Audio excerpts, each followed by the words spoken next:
Itulah sebabnya aku berkata dalam perumpamaan kepada mereka, karena sekalipun melihat mereka tidak melihat.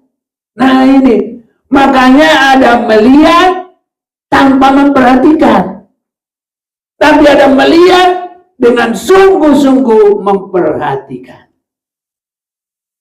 Ini saudara-saudaraku. Jadi kita ini harus ada pada kita, bisa melihat. Bagaimana supaya bisa melihat Tuhan? Berbahagialah yang suci hatinya, karena mereka melihat Tuhan, akan melihat Tuhan. Jadi yang pertama harus menerima penyucian darah Yesus.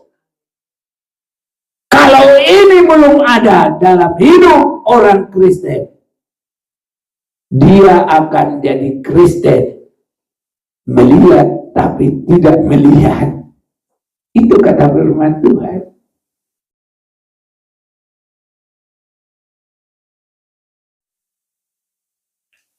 Puji Tuhan, kita bersyukur kepada Tuhan.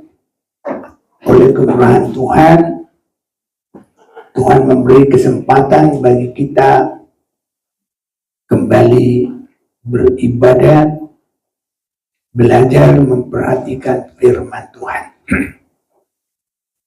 Saudara-saudaraku yang kekasih, kita akan memasuki Wahyu pasal yang pertama, ayat yang pertama sampai dengan yang ketiga. Ambil arah menuju Galilea, lalu belok kiri. Saya bacakan firman Tuhan ini. Inilah wahyu Yesus Kristus yang dikaruniakan Allah kepadanya, supaya ditunjukkannya kepada hamba-hambanya apa yang harus segera terjadi, dan oleh malaikatnya yang diutusnya, ia telah menyatakannya kepada hambanya Yohanes.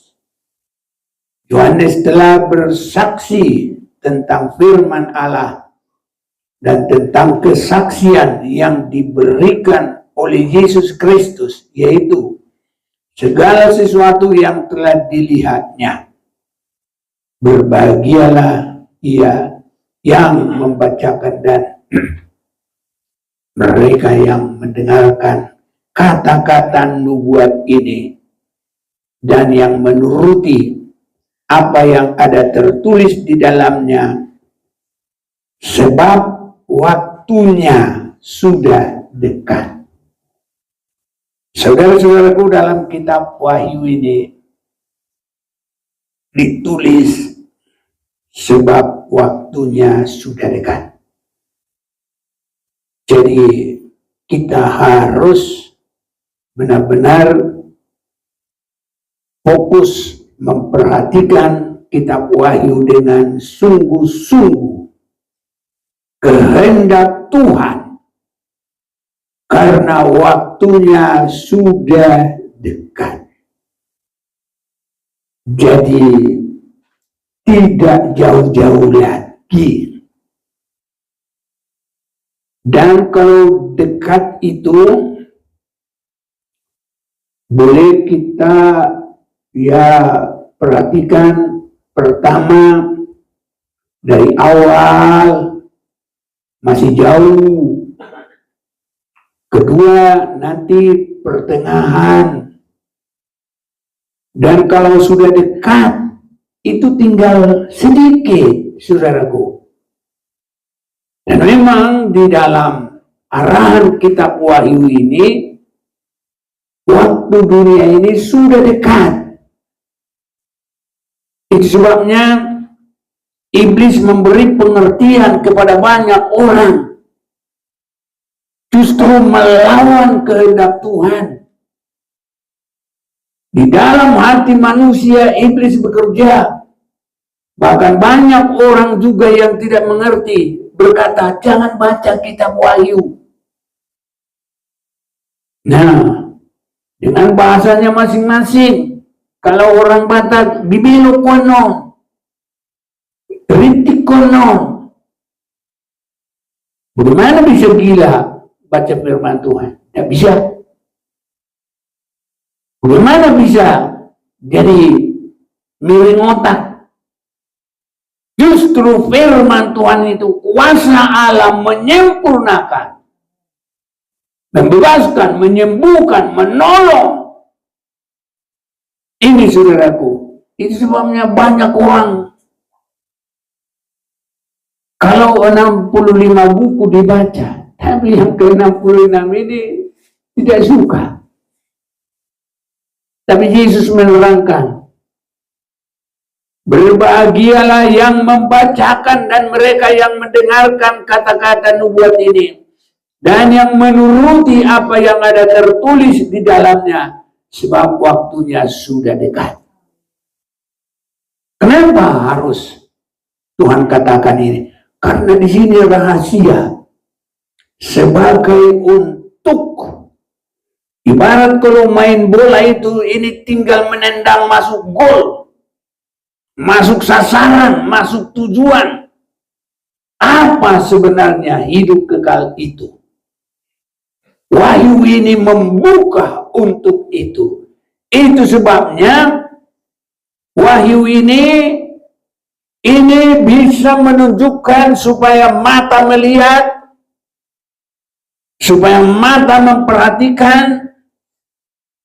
Wahyu ini membuka sampai yang terselubung, membuka apa yang tersembunyi. Ini namanya kitab Wahyu. Dan kalau ini ada, mestinya kita harus sangat bersyukur, saudaraku. Ya, ini Wahyu itu membuka pengertian sampai kepada yang tersembunyi, yang dimana hanya Allah yang mengetahui. Tetapi di sini melalui wahyu ini diberitahukan.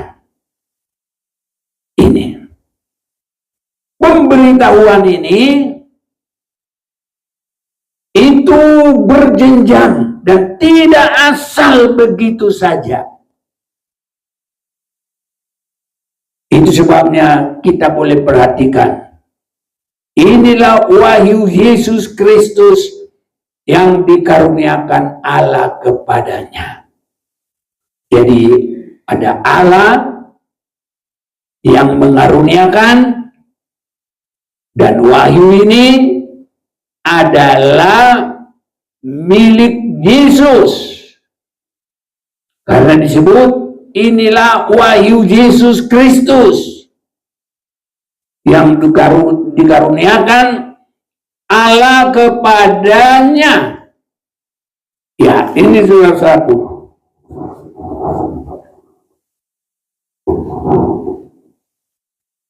Supaya ditunjukkannya kepada hamba-hambanya.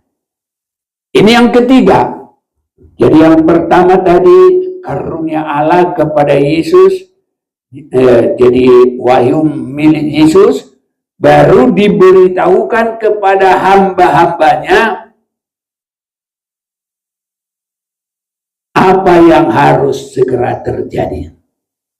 Dan oleh malaikatnya yang diutusnya, ia telah menyampaikannya kepada hambanya Yohanes.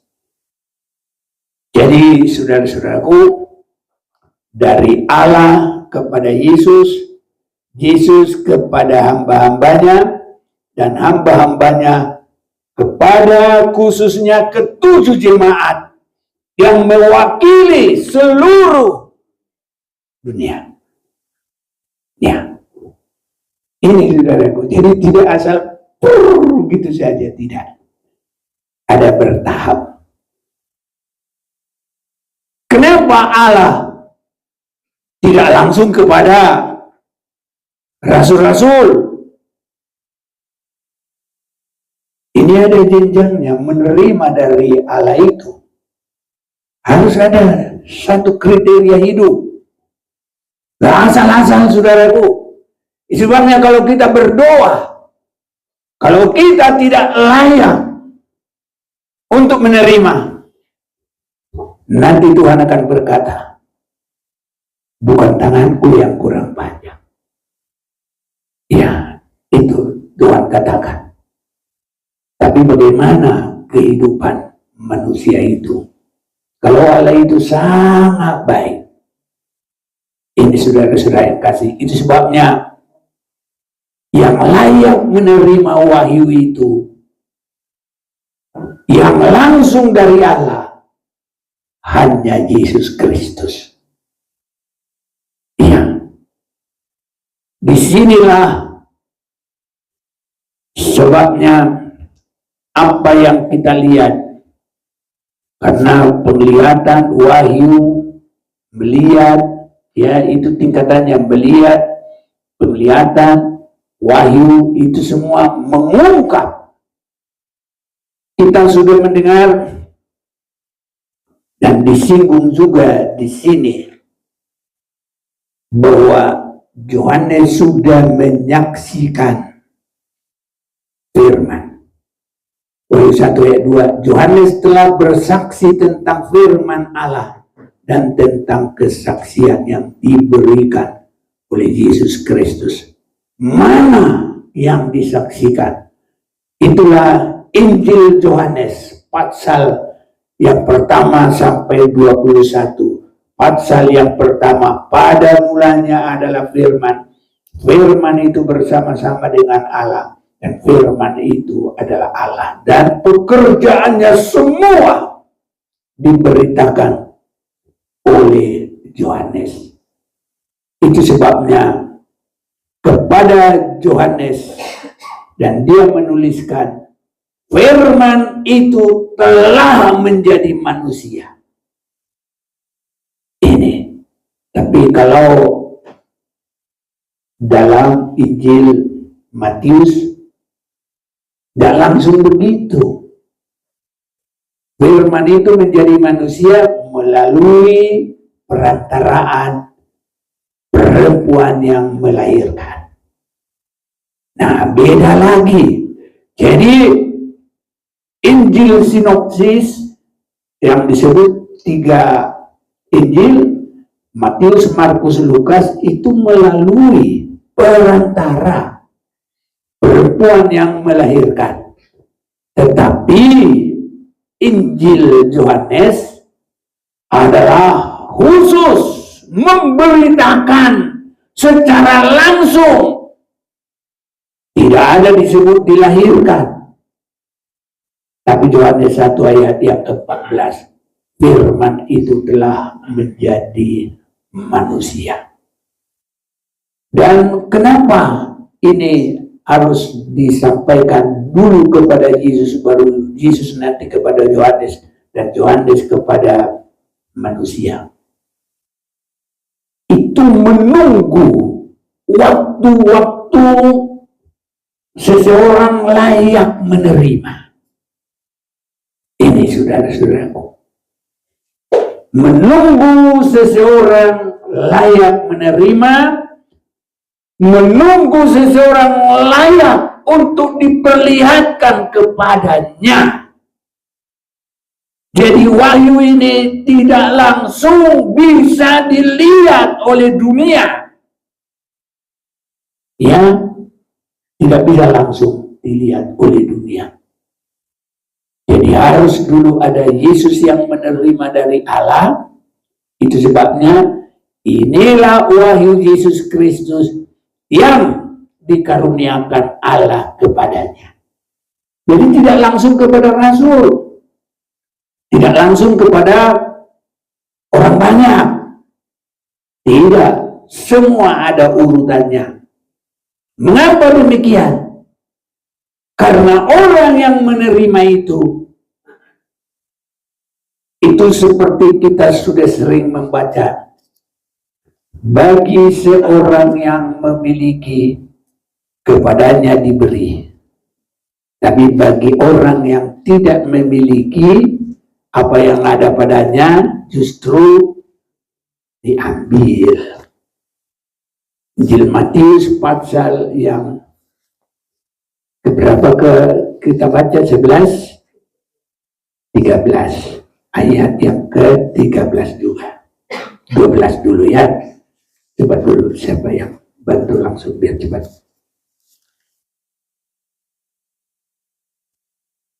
Ke-13 ayat 12. Ya. Karena siapa yang mempunyai kepadanya akan diberi, sehingga ia berkelimpahan, tetapi siapa yang tidak mempunyai, apapun juga yang ada padanya akan diambil daripadanya.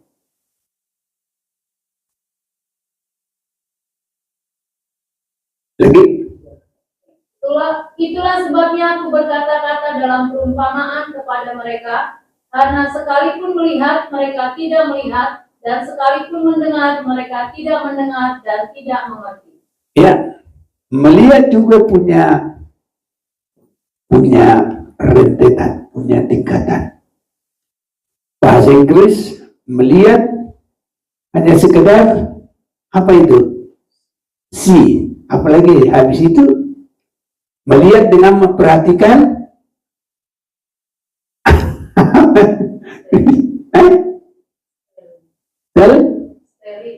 Steril? Ya, melihat dan memperhatikan. Ada lagi tingkatannya. Ini saudaraku. Jadi manusia ini ada kadang-kadang hanya melihat, tapi dia bilang apa? Enggak ngeh. Ini begitu saudaraku. Kristen banyak begitu, enggak ngeh. Nah ini Kristen ikut-ikutan. Melihat tapi enggak punya mata. Nah ini kan firman Tuhan yang bilang, bukan saya. Punya mata tapi tidak melihat. Terbalik ini.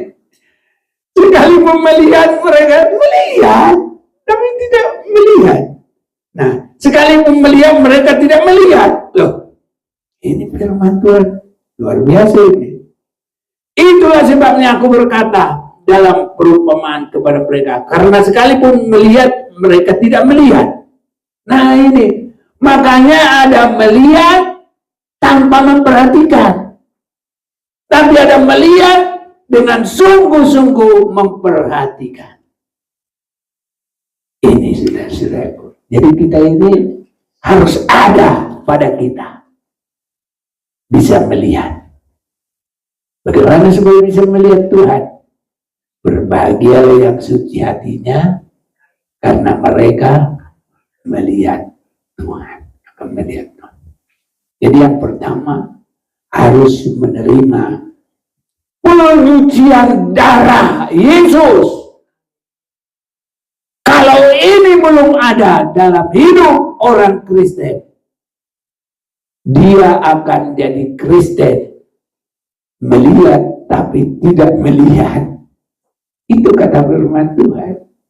Jadi makanya melihat itu tadi saya terangkan, ada melihat tanpa memperhatikan, ya, tapi ada juga melihat dengan serius, seperti murid yang baik belajar, dan hanya melihat, dia benar-benar memperhatikan. Ini harus kita, makanya harus beda saudaraku, jangan asal ke gereja. Biasanya orang kalau hanya untuk perkara dunia ini, ya urutan rohaninya itu tidak memperhatikan dengan sungguh. Kenapa? Seperti Yesus, kamu datang mencari saya hanya karena kamu kenyang makan. Kamu datang mencari saya hanya karena kamu sembuh. Carilah kerajaan surga dengan kebenarannya. Semua juga Tuhan akan tambahkan kepada kita. Ini saudara-saudaraku. Jadi yang pertama harus ada pada kita. Tuhan berkata kepada Nathanael, engkau akan melihat perkara-perkara yang ajaib, atau perkara-perkara yang lebih dari sini. Ini kita sudah sering membaca, tapi saya juga akan ajak kita baca lagi ulang. Yohanes pasal yang pertama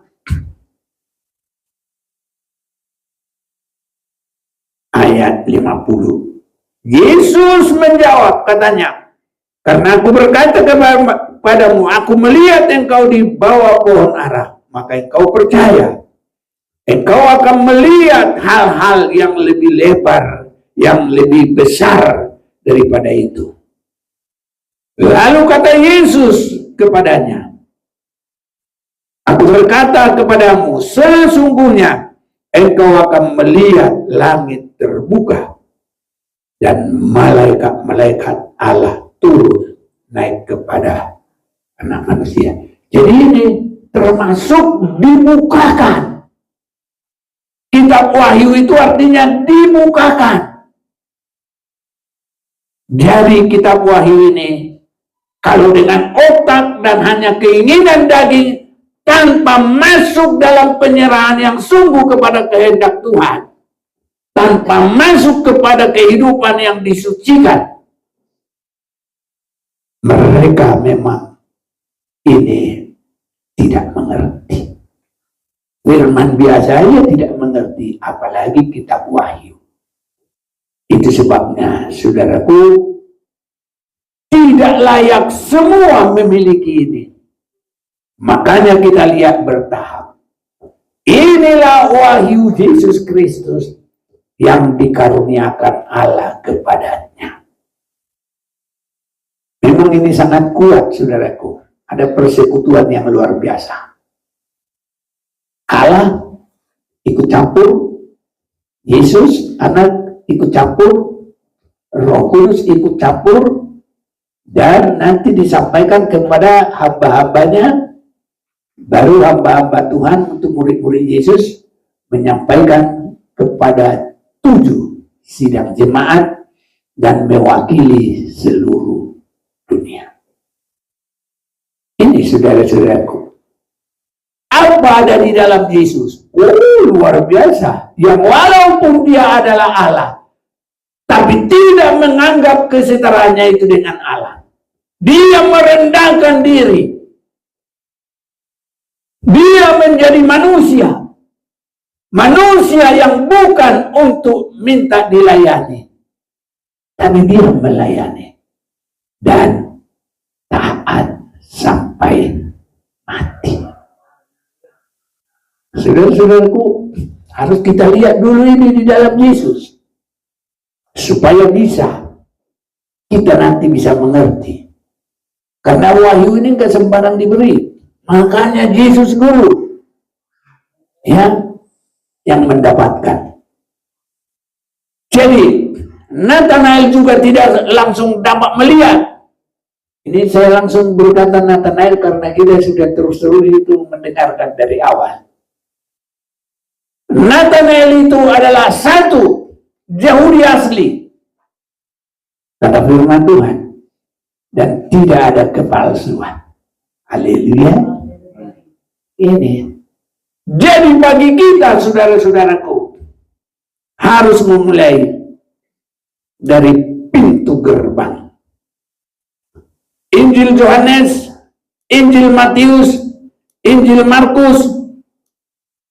Ini dari sini duluan. Injil Matius, Injil Markus, Injil Lukas, Injil Yohanes.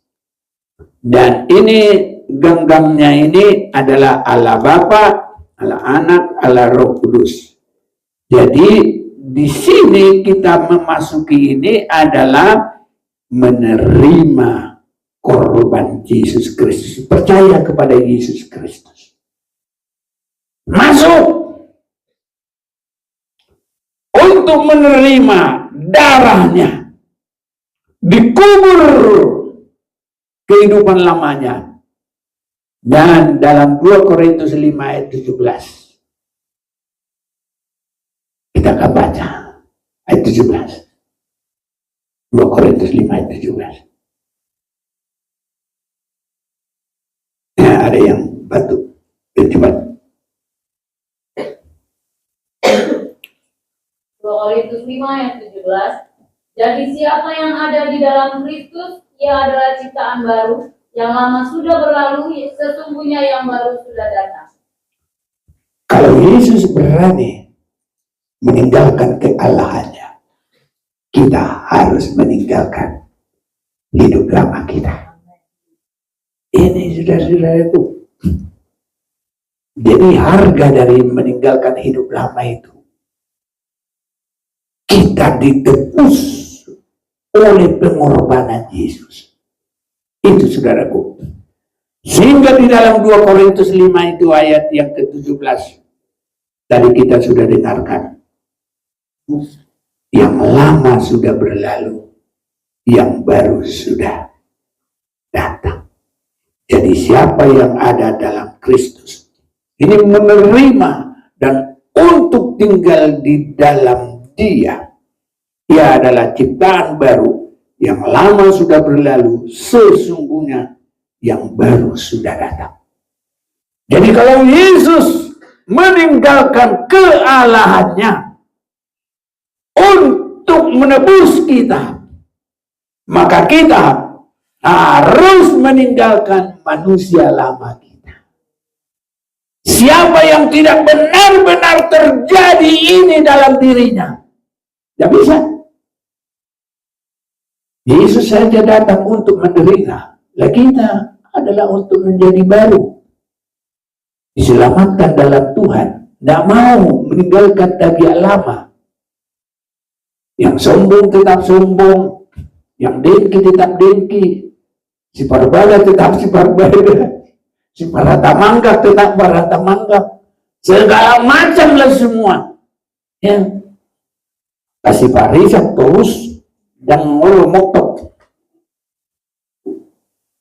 Tahu ibu apa? Ibu dua nggak mau berhenti. Terus ada kereta api jaman 46. Pus. Itu asapnya gitu. Gitu. Nah, cuma ini rokoknya kretek, jadi bunyinya gitu, apinya gitu, kata kretek gitu. Iya gitu. Gak bisa bertobat. Tapi ke gereja kadang udah sampai dari nenek moyang pun sampai cucunya udah berapa generasi, tapi belum masuk dalam kerajaan surga. Karena untuk Yesus meninggalkan surga, tidak menganggap kesetaranya, dia menyerahkan dirinya untuk menebus kita. Maka kita harus meninggalkan tabiat lama kita. Sehingga di dalam Yesus harus menjadi manusia yang baru. Yang lama sudah berlalu, yang baru sudah datang. Itu baru permulaan. Itu baru masuk. Apalagi nanti kalau kesaksian firman. Ya, Yohanes telah bersaksi tentang firman Allah dan tentang kesaksian yang diberikan oleh Yesus Kristus. Bagaimana Yesus adalah firman Allah. Bagaimana di dalam firman. Bagaimana pekerjaan firman. Itu harus menjadikan gereja yang dewasa. Mulai dari yang tadi, ada yang pertama yang awal. Baru ditambah.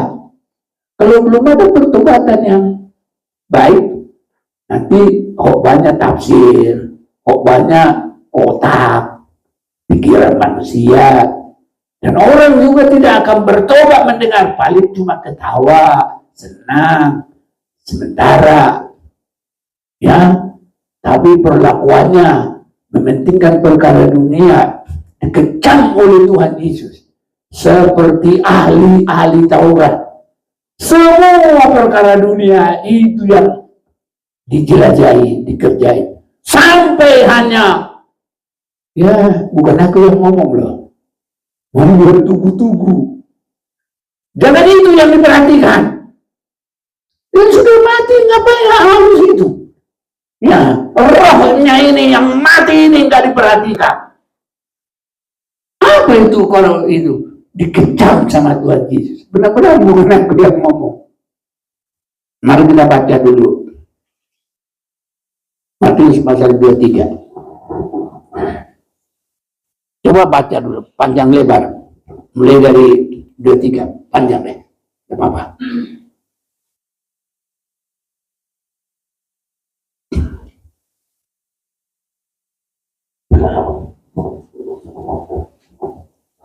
Ya.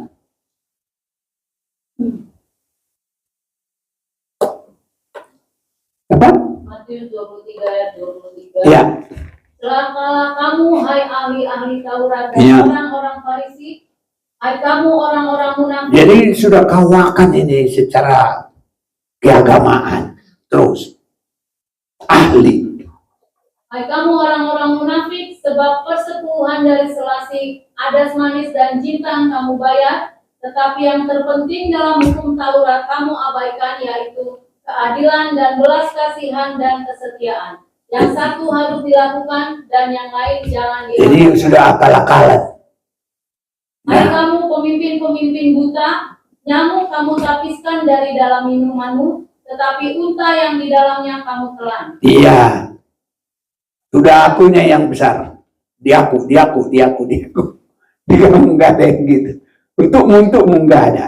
Untukku begitu. Ya, jadi kayak lintah. Semua untukku. Udah kenyang juga dibuang dari belakang. Sehingga kalau di kaki orang, berdarah-darah kaki orang. Bukan dari kakinya itu apa? Itu dari ekornya lintah itu darah-darah. Karena lintah ini gitu, udah kenyang pun untukku dikeluarin terus bisa terus jadi pipa dia. Itu. Ini nggak mau berhenti. Terus. Celakalah kamu, hai ahli-ahli Taurat dan Ya. orang-orang Farisi, hai kamu orang-orang munafik, sebab cawan dan pinggan kamu bersihkan sebelah luarnya, tetapi sebelah dalamnya penuh rampasan dan kerakusan. Itulah makanya harus hati dulu yang bersih. Sehingga yang lama sudah berlalu, yang baru sudah datang. Ini untuk bisa ditingkatkan oleh Tuhan. Kalau ini belum ada, nanti semua tetap duniawi.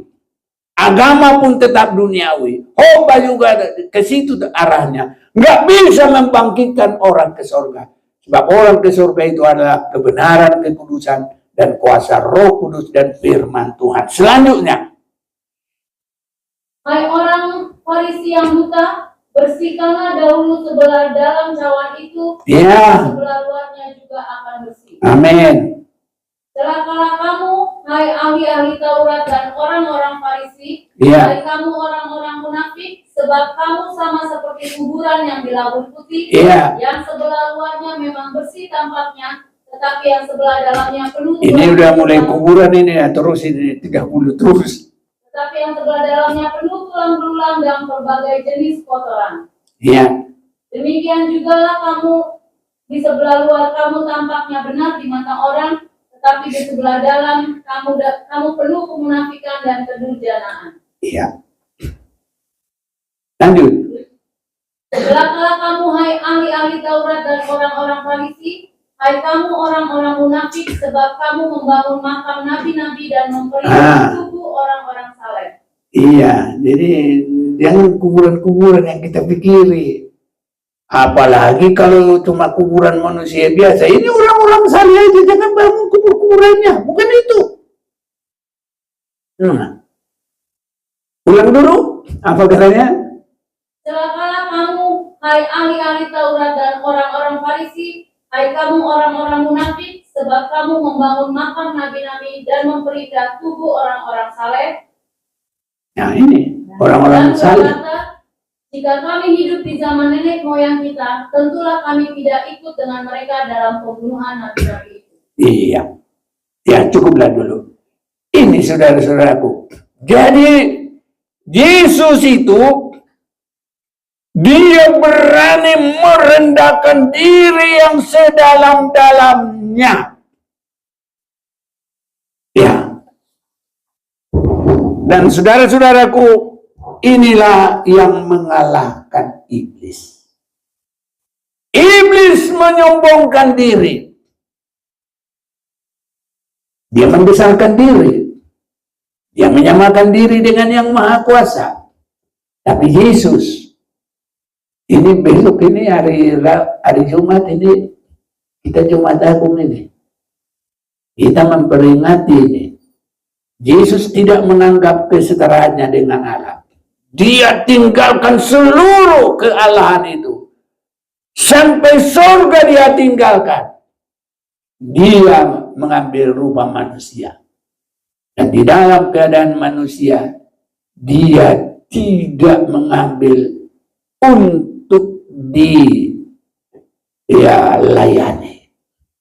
Ini termasuk dibesar-besarkan, saudaraku. Kalau manusia itu sudah dihormati orang, itu sudah dihargai orang, itu sudah dihargai betul kita, yang mau dihargai Tuhan ini, ya, itu kan penting. Mau apa kita? Dihargai manusia juga justru masuk neraka, nanti kita ikut sombong. Ya sudahlah. Jadi kalau dihormati, saya senang juga lihat Jokowi ini. Sampai sekarang diserang, sudah diserang terus. Tapi dia nggak balas-balas. Nah, kita ini sedikit-sedikit udah balas. Masa menang Jokowi? Kita harus lebih itu dari situ, sudah. Ada Roh Kudus, ada firman Tuhan. Haleluya. Ada Tuhan kita mau besar. Yesus yang menunjukkan itu dulu. Dia merendahkan diri. Dia bukan untuk dilayani, tapi dia untuk melayani. Dan dia taat sampai kepada mati tersalib. Makanya saya lihat wahyu ini kok nggak langsung diberikan kepada rasul-rasul. Belum bisa diterima. Belum. Karena siapa yang memiliki kepadanya akan ditambahkan. Itu sebabnya biar kita semakin kaya secara rohani, saudara. Sampai kita menerima kekayaan akhir Yerusalem baru. Ini saudara-saudaraku, ke situ kita. Jadi Yesus Kristus dia menerima wahyu. Dan itu menjadi wahyu Yesus Kristus. Dan Yesus Kristus memberikan kepada hamba-hambanya. Ini pun hamba-hamba yang bersungguh-sungguh, yang sudah mulai meninggalkan seluruhnya untuk mengikut Yesus. Amin, saudaraku. Nah, itu yang sesungguhnya. Baru Yesus berani memberikan. Itulah harga yang harus dibayar. Jadi kepada yang memiliki, kepadanya ditambahkan. Tapi yang tidak memiliki, justru yang ada padanya itu diambil, dikosongkan. Itu kata firman Tuhan, saudara-saudaraku. Itu sebabnya pertobatan awal itu harus benar-benar sebagai fondasi, sebagai dasar untuk kita terus menerima. Sehingga kita akan meningkat dari dibenarkan untuk masuk dikuduskan. Dibenarkan, kesalahan tidak dituntut lagi. Kalau dikuduskan, itu memang benar-benar di dalam dibersihkan semua kehidupan. Dan kalau ini pengudusan taat sampai mati, itu menjadikan tubuh roh jiwa kita sampai tidak bercacat celah. Ini yang dilayakkan untuk masuk di Yerusalem baru. Dan inilah yang dicatat. Wahyu 14 beda dengan Wahyu pasal 7. Wahyu 14 coba dibaca. Mulai 1.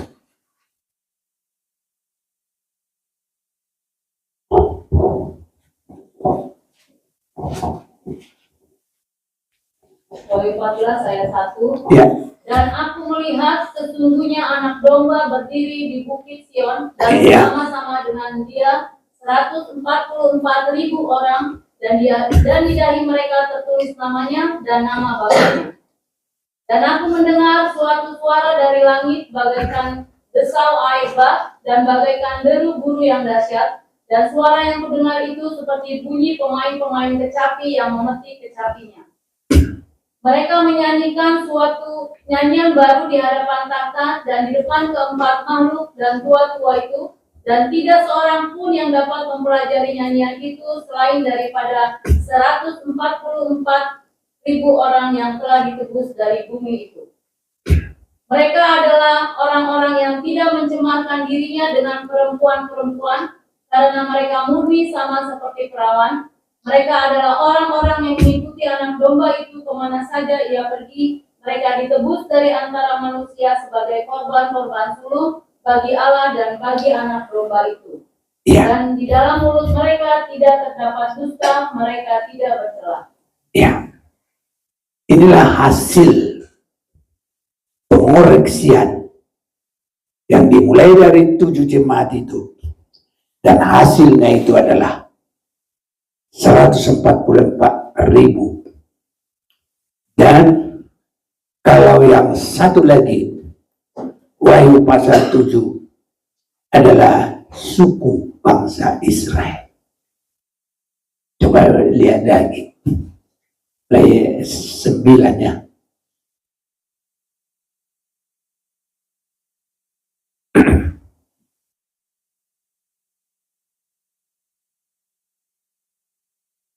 Wahyu 7 ayat 9. Ya. Kemudian daripada itu aku melihat sesungguhnya suatu kumpulan besar orang banyak yang tidak dapat terhitung banyaknya dari segala bangsa dan Oh ya, ini yang dari segala bangsa. Mulai dari satu dulu. Yang Israel. Wahyu 7 ayat 1. Kemudian daripada itu aku melihat 4 malaikat berdiri pada keempat penjuru bumi, dan mereka menahan keempat angin bumi supaya jangan ada angin bertiup di darat atau di laut atau di pohon-pohon. Dan aku melihat seorang malaikat muncul dari tempat matahari terbit, yang membawa meterai Allah yang hidup, dan ia berseru dengan suara nyaring kepada keempat malaikat yang ditugaskan untuk merusakkan bumi dan laut. Ya cepat aja langsung. Ya ke 4 biar cepat. Ayat 4. Ya. Dan aku mendengar jumlah mereka yang dimeteraikan itu 144.000 yang telah dimeteraikan dari semua suku keturunan Israel. Terus. Dari suku Yehuda 12.000 yang Ya itu nggak bisa diganti-ganti menjadi orang ya yang ditebus darah Yesus. Beda. Israel belum. Terus. dari suku Ruben. Ruben 12.000, dari suku Gad 12.000, dari suku Asyar 12.000, dari suku Naftali 12.000, dari suku Manasye 12.000, dari suku Simeon 12.000, dari suku Lewi 12.000, dari suku Isakar 12.000, dari suku Zebulon 12.000, dari suku Yusuf 12.000, dari suku Benyamin 12.000. Iya. Jadi ini 144.000 dari bangsa Israel. Tidak bisa diganggu gugat. Tetapi Wahyu pasal yang ke-14 itu yang ditebus oleh darah Yesus. Saya kalau memperhatikan ya biar semua nanti semakin ya semakin ngerti. Jadi Firdaus itu sewaktu Yesus sudah tersalib. Nah ini harus diperhatikan. Tapi sebelum Yesus tersalib, orang disebut masuk di pangkuan Abraham. Ini banyak belum memperhatikan dengan sungguh. Iya. Jadi pangkuan Abraham dan Firdaus itu tidak sama. Pangkuan Abraham adalah masa perjanjian lama. Firdaus adalah masa sesudah Yesus tersalib. Iya. Makanya kata-kata Firdaus adalah sewaktu Yesus di kayu salib, dan hari itu juga mereka harus mati. Jadi 144.000 ada juga dari orang Yahudi sendiri, tetapi ada juga yang dikerjakan oleh korban Yesus Kristus. Itu sebabnya, dan aku melihat sesungguhnya anak domba berdiri di bukit Sion, dan bersama-sama dengan dia 144.000 orang, dan di dahi mereka tertulis namanya dan nama bapaknya. Sampai sekarang ini, kalau bangsa Israel itu belum menerima Yesus secara bangsa. Kalau ada secara pribadi menerima Yesus, itu bisa. Sebab kalau bangsa Israel sudah menerima Yesus sekarang, ini sudah tutup ini. Anugerah sudah tutup. Tidak ada lagi anugerah. Dan orang yang mau cari keselamatan tidak dapat lagi. Sebab orang Israel menolak, di luar Israel boleh masuk. Dan kalau nanti orang Israel menerima, maka tertutuplah pintu. Kok pintar-pintaran aja. Oh iya, mau lawanlah firman Tuhan. Mana? Roma pasal 11. Roma pasal yang ke-11. Mulai 11. Maka aku berkata, adakah mereka tersandung dan harus jatuh? Sekali-kali tidak. Tapi oleh pelanggaran mereka, pelanggaran bangsa Israel. Karena di situ perikopnya lihat di atas, Israel tersandung, bangsa-bangsa lain selamat. Haleluya. Tapi oleh pelanggaran mereka, keselamatan telah sampai kepada bangsa-bangsa lain, supaya membuat mereka cemburu. Jadi keselamatan bangsa Israel ada, nanti keselamatan dalam Yesus ada. Jadi waktu mereka belum menolak, nah itu pangkuan Abraham tadi. Tapi setelah Yesus mati, yaitu 144.000 inti. Yang paling inti itu ayat 25. Sebab saudara-saudara, supaya kamu jangan menganggap dirimu pandai, aku mau agar kamu mengetahui rahasia ini. Sebagian dari Israel telah menjadi tegar sampai jumlah yang penuh dari bangsa-bangsa lain telah masuk. Jadi Israel itu terima Yesus itu terakhir sekali. Tapi itu pintu sudah tertutup di luar bangsa Israel. Haleluya. Jadi bukan kata-kata saya. Ya.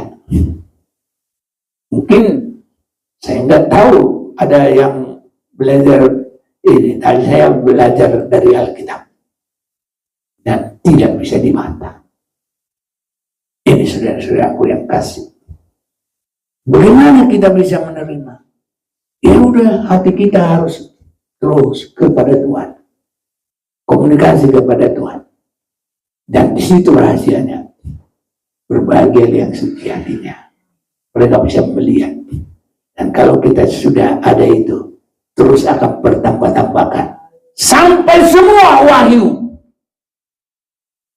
Sehingga seluruh apa isi Alkitab sudah masuk di dalamnya. Ini kemurahan Tuhan, saudara-saudaraku yang kasih.